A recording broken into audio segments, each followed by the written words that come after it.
Vamos falar de hérnia de disco.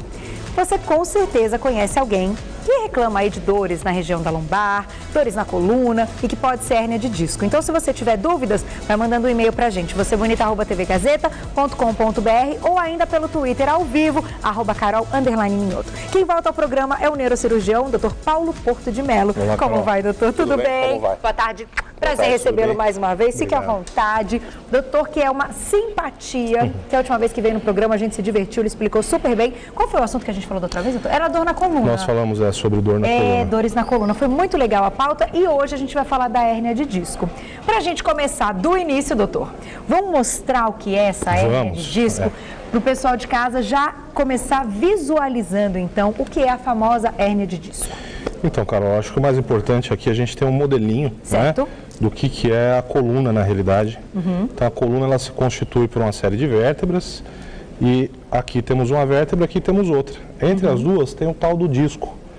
Esse disco ele tem uma função de amortecimento e é importante notar que ele tem uma relação bem próxima aqui, ó, com esse amarelinho aqui que está simbolizando aqui, que na verdade é o nervo que está saindo entre uma vértebra e outra. Tá. Então o que acontece aqui, a gente tem um disco normal. Quando a gente tem uma hérnia, eu vou mudar aqui a representação para o nosso telespectador entender direitinho o que acontece quando a gente efetivamente tem uma hérnia de disco. Então a gente tem um pedacinho desse disco que ele vai e ele sai, tá vendo um vermelhinho aqui, ó? Então o que acontece? Como se então que tem no interior desse disco tivesse vazado, saído do disco. Exatamente. E aí a hora que a gente olha aqui, ó, nessa nossa representação, a gente vê que o vermelhinho, ele fica bem em cima do nervo. E ele aperta o nervo, é como se a gente tivesse aí uma dor de dente, só que na perna inteira. Fica latejando, né? Aquela coisa que lateja. Em medicina, tudo que sai do lugar, a gente diz que é uma hérnia. Então, é só um nomezinho bonito para dizer que alguma coisa saiu do lugar. Agora, doutor, o que causa essa hérnia de disco? A gente tem dois tipos de hérnia de disco, a lombar e a cervical. Isso, na verdade, para o nosso telespectador entender melhor, na verdade a hérnia de disco ela é o mesmo tipo de mecanismo que origina, tá? Mas em localizações diferentes. Entendi. Então na cervical é na região do pescoço e na lombar é na região próxima ao quadril. Tá. O que acontece do ponto de vista básico é que a gente tem na parte externa do disco, essa parte ela é mais rígida e com o passar da idade essa parte ela acaba desidratando. Quando ela desidrata, o interior que é mais gelatinoso ele pode arrebentar esse cinturão externo e ir para cima do nervo, como a gente viu na representação, e aí dói. E isso pode acontecer ao longo da vida, com o envelhecimento, né, do próprio corpo, mas também existe uma maneira desse disco se romper e esse interior sair por algum acidente, por algum tombo, algo do tipo? Sim, assim, o trauma é um importante fator que pode sim gerar hérnias de disco. Tá. Né? A gente não tem pouco isso aqui no Brasil, infelizmente é frequente, né? Principalmente na região cervical, quer dizer, o doente vai mergulhar numa represa que ele não sabe se ela está rasa ou se está funda. Aí ele mergulha e bate de cabeça no fundo da represa. Tá. Então a gente coloca esse disco sob um estresse muito grande, aí pode romper e extravasar exatamente igual você falou. Por exemplo, atividade física, existem exercícios que podem trazer uma hérnia de disco no futuro? Carol, existem exercícios que quando a gente faz de uma forma mal feita, podem sim induzir uma degeneração do disco. Então o adequado é sempre fazer o exercício da forma recomendada pelo profissional. Certo. Então se tem um professor de educação física, você vai para a sua academia, você tem aí um personal que te acompanha, siga a recomendação. Mais importante do que fazer uma carga alta, um peso alto, é fazer direito. O trabalho muscular vai ser feito do mesmo jeito e você não vai estar colocando sua coluna sob risco. Então, quando a gente pratica de uma maneira errada, é que corre o risco. De repente, a pessoa até tem uma estrutura e aguenta pegar um pouquinho mais de peso, já está acostumada. Nesse caso, não é o fator predominante que vai trazer o problema, mas sim fazer de maneira errada. Exatamente, porque a coluna ela é um eixo central no organismo da gente. Acho que a gente tem uma imagem, inclusive, para mostrar. Vamos colocar no ar enquanto o doutor... Então, a gente tem esse eixo aí que vai do cérebro até a região do quadril, né? Um eixo central. Certo. Se por um acaso a gente tem uma sobrecarga e está, por exemplo, fazendo exercício com a coluna torcida, a distribuição de força não vai ser normal e você vai sobrecarregar algum segmento. Entendi. Então a chance de você ter uma lesão é maior. Então o famoso agachamento é um perigo. Se mal feito é um perigo, com certeza. Se as costas não estiverem alinhadas, o joelho tudo direitinho, claro, com um condicionamento, com também a supervisão de um profissional, é terrível. O agachamento, o ideal é fazer o agachamento sempre, de preferência com acompanhamento de alguém, ou seja, um professor da sua academia, ou seja, o seu personal, ou algum companheiro de treino, sempre. Sempre muita atenção nos joelhos, então os joelhos têm que estar sempre paralelos. A tendência quando a gente põe um peso muito grande é abrir os joelhos, não pode. E lembrar que o agachamento é para agachar mesmo, então é jogar o quadril para trás e não o joelho para frente. É verdade. Senão a gente acaba sobrecarregando tanto o joelho quanto a coluna. E a mulherada se mata no agachamento, é verdade? Para ficar com o bumbum durinho. O agachamento é um dos melhores exercícios, mas nesse caso pode ser muito complicado. Eu já vi, algumas amigas já tiveram problema de hérnia de disco por causa do agachamento. Quero aproveitar e fazer uma perguntinha que chegou aqui no Twitter, muito legal, que é da Michele Lendigraff. Michele, um beijo para você. Tenho uma hérnia na lombar e outra na cervical. Faço musculação e quase não tenho mais dor. Como devo proceder quando eu engravidar? E aí, doutor, na gravidez há uma alteração?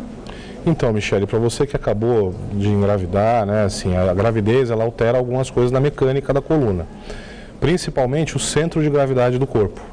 Então, a grávida ela tem o centro de gravidade deslocado para frente, certo? Além disso, com a questão hormonal da gravidez, você acaba tendo uma flacidez de ligamento. Então precisa tomar um pouco mais de cuidado. O ideal é conversar com o seu personal ou com o seu professor na sua academia para que seja adaptado uma série específica para isso. Né? Então alguns exercícios terão que ser modificados, outros terão que ser adaptados, tendo em vista sempre a sua segurança e a segurança do bebê. Perfeito, porque o eixo muda mesmo, né? O peso muda tudo na gravidez. Então tem que fazer isso com muita segurança. Obrigada, Michele, pela mensagem. Chegou outra aqui que é... E agora? Como é o nome? Eu acho que é Lu Reis. Lu Reis, um beijo pra você. Oi, Carol, amei seu look hoje. Obrigada, viu? Hérnia de disco ou outro trauma na coluna pode causar tontura?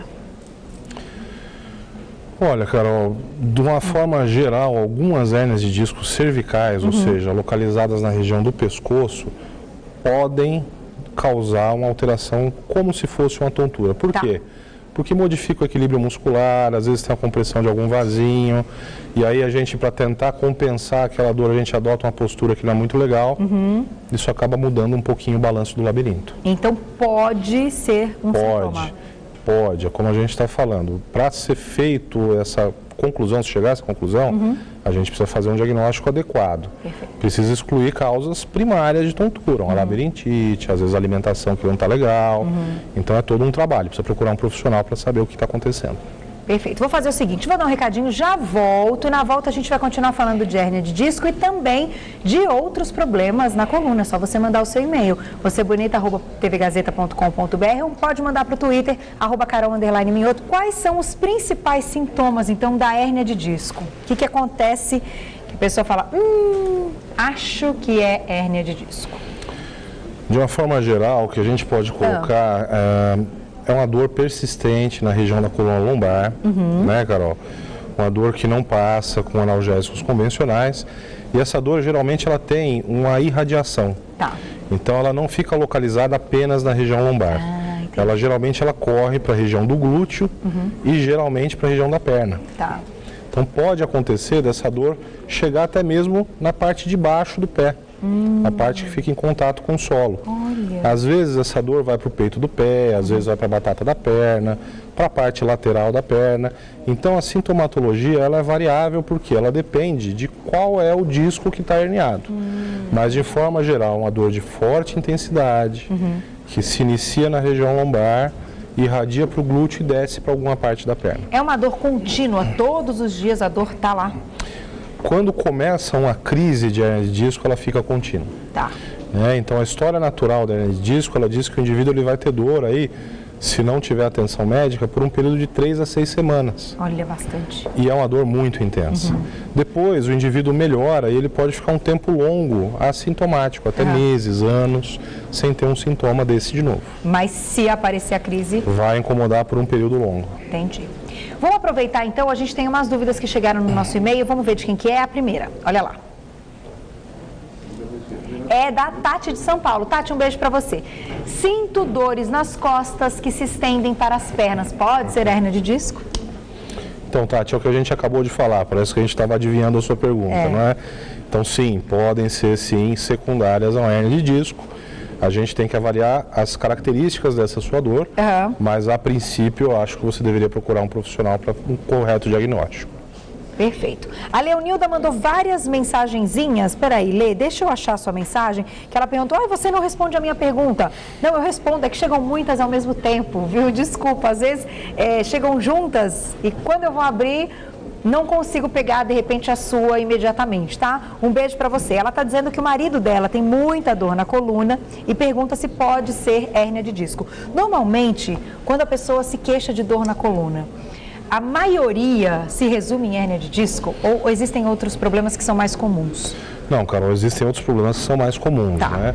O mais comum na região lombar é a tal da lombalgia mecânica. O que é isso? Para o telespectador entender, é uma dor que geralmente está localizada somente na região lombar e é uma dor que ela tem relação geralmente com esforço físico.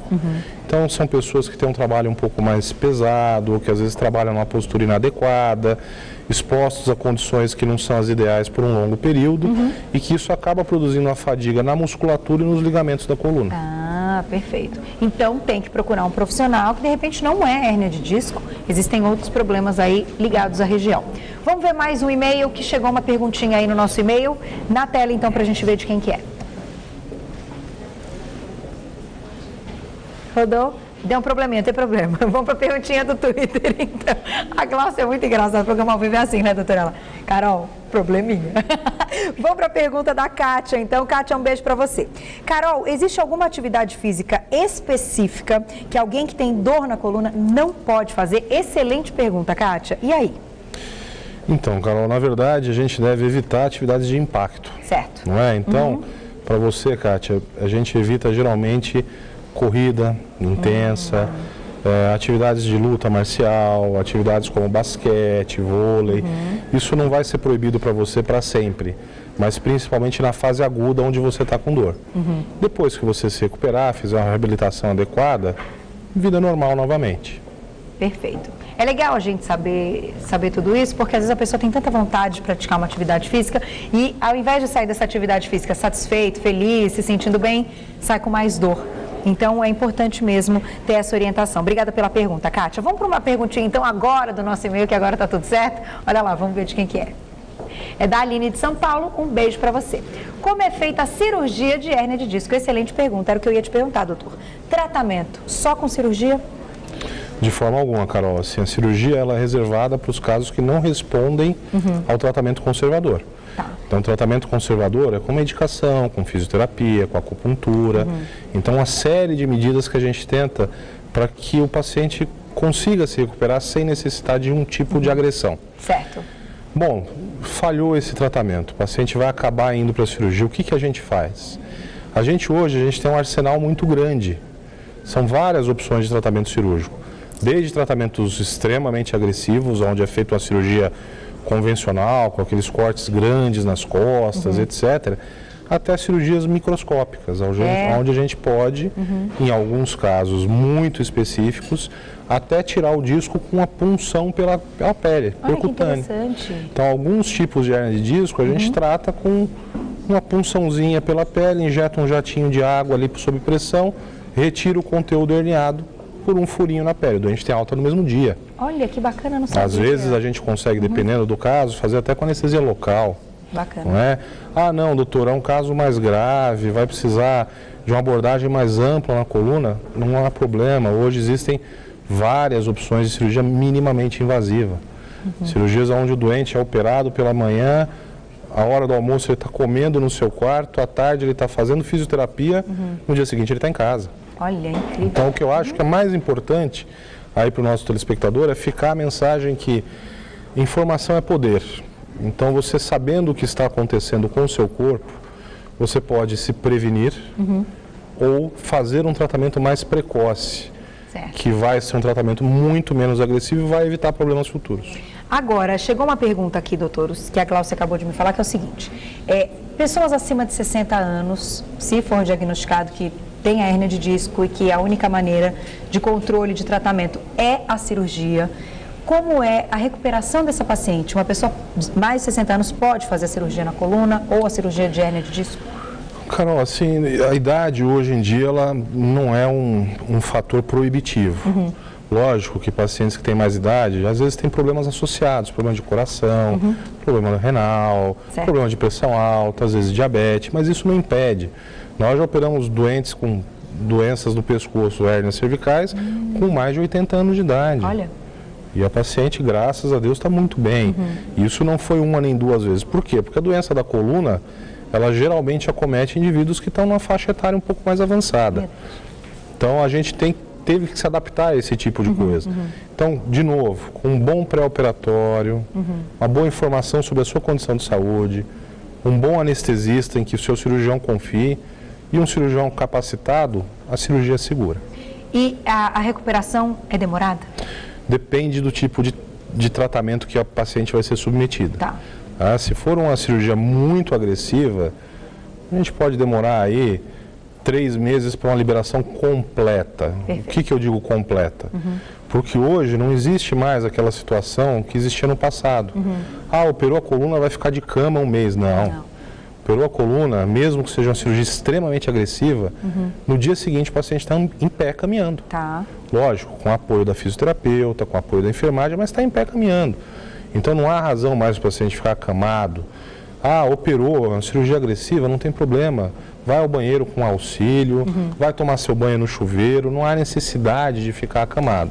Então a qualidade de vida depois da cirurgia, muito maior do que conviver com essa dor até o fim da vida. Né? Carol, o que eu costumo dizer para os pacientes é o seguinte: hoje, o doente que ele tem uma dor na coluna, que precisa de cirurgia, ele está trocando uma dor que ao longo dos últimos anos só veio piorando, por uma dor de pós-operatório, que é uma dor que ao longo dos próximos dias só vai melhorando. E uma qualidade de vida futura excelente. Verdade. Eu vou fazer uma perguntinha bacana que chegou da Dani aqui no Twitter. Um beijo para você, Dani. Obrigada. Ela pergunta se a acupuntura ajuda no tratamento. Você acredita que a acupuntura pode ser benéfica? Eu acredito, Carol. Eu acredito sim. A acupuntura, ela tem o seu valor. Eu já vi coisas incríveis com a acupuntura. Não é? Eu acho que o ideal é que o paciente que tem uma doença na coluna seja visto por uma equipe multidisciplinar. Então, o médico ele tem o seu papel, a fisioterapeuta tem o seu papel, o acupunturista tem o seu papel e a família tem o seu papel. Então, quando a gente junta todos esses esforços em prol do paciente, o resultado só pode ser bom. Muito legal. Então, a acupuntura, eu também acredito muito na acupuntura. Eu acho a acupuntura excelente. Já tive provas aí de, enfim, resultados satisfatórios com a acupuntura. Pode ser bacana. Obrigada pela pergunta. Quem mandou foi a Dani. Obrigada. Vamos para mais uma pergunta do nosso e-mail para a gente encerrar. Que chegou aí, estão chegando várias perguntas aqui também. Dá tempo de mais uma. Vamos ver de quem que é. Olha lá. Luzia, um beijo para você. Qual a diferença entre artrose e hérnia de disco? Bom, Luzia, a artrose ela é um processo degenerativo do osso da coluna. Então, da articulação de uma vértebra com a outra, da região da apófise espinhosa e etc. O disco, a hérnia de disco, ela é uma doença realmente aí específica do disco, que não é uma estrutura óssea, Carol. O disco é uma estrutura gelatinosa. Então, são locais diferentes e que às vezes a manifestação é a mesma, dor nas costas. Dor nas costas. É por isso que tem que consultar um profissional sempre, para você ter certeza do problema e certo em um tratamento. Tem tratamento, como o doutor falou, e informação, como você bem colocou, é absolutamente tudo. Por isso que a gente tem aqui o nosso espaço sempre aberto para as nossas pautas médicas, que são sempre sucesso, graças às perguntas de vocês, mas principalmente porque poder informar é maravilhoso. Né? Sem dúvida. Obrigada mais uma vez. Obrigado você. Boa viagem. Muito obrigado. Doutor dá aulas fora do Brasil, muito legal poder conversar com ele. Doutor Paulo Porto de Melo, que é neurocirurgião. Então, se você quiser saber mais, você pode acessar o site, que é o www.doutor, que é abreviado, doutor, Paulo Porto de Melo, tudo junto, .com.br, doutor Paulo Porto de Melo.com.br. Muito obrigada, Tony, mais uma vez. Boa viagem, até a próxima. Quando estiver por aqui, venha no nosso Você Bonita. Obrigada, doutor. Obrigado. Muito legal o nosso papo, né? Pois é, mas vocês viram?